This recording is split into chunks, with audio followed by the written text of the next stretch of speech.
হরে Krishna. Hello viewers, অনুরাধারাই কিচেনে আপনাদের সবাইকে স্বাগতম। চলে এলাম এক নতুন রেসিপি নিয়ে, উত্তরবঙ্গের খুবই সুস্বাদু এই পেলকা রেসিপি। তবে চলুন রেসিপিটি দেখে নেওয়া যাক।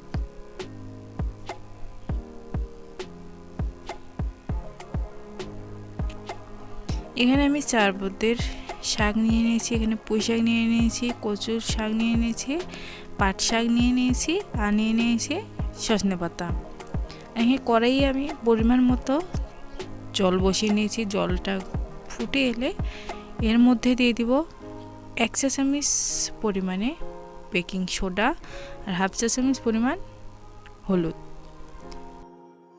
এখন একটু নেড়ে চেড়ে দিব। জলটা যখন আমার ভালোভাবে ফুটে আসবে তখন আমি এর মধ্যে দিয়ে দিব ধুয়ে পরিষ্কার করে রাখা শাকগুলো। সবগুলো শাক আমি দিয়ে দিব। সবার শেষে দিয়ে দিব সজনে পাতাগুলো। আপনারা চাইলে আরও শাক অ্যাড করতে পারেন। আমার হাতের কাছে এই শাকই ছিল, তাই আমি এই শাক দিয়ে পেলকা করতেছি। এখন নেড়ে ছেড়ে দিব।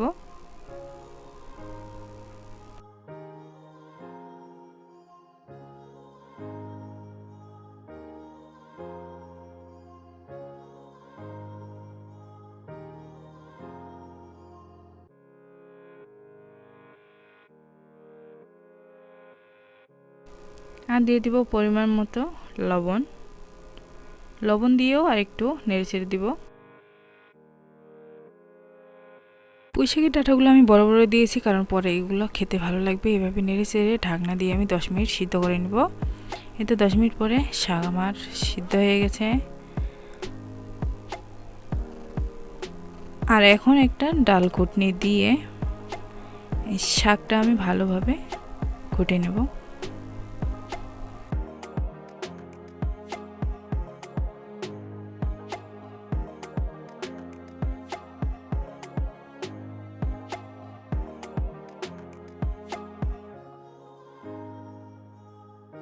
শাকটা আমি ভালোভাবে ঘুটে নিয়েছি। দেখতে পাচ্ছেন কতটা সুন্দর দেখা যাচ্ছে, আর খেতেও খুবই ভালো লাগে এই শাকের পেলকা।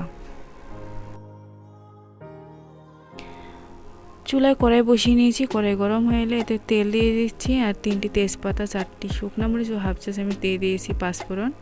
সামান্য পরিমাণে একটু হলুদ দিয়ে একটু নেড়ে চেড়ে ফোড়ন থেকে যখন একটা সুগন্ধ বের হবে তখন আমি দিয়ে দিব এই পেলকাটা। আর সবার শেষে ফোড়ন দিলে পেলকার মধ্যে একটা সুগন্ধ থেকে যায়, আর খেতেও খুবই ভালো লাগে। এভাবে একটু নেড়ে চেড়ে আমি নামিয়ে নেব।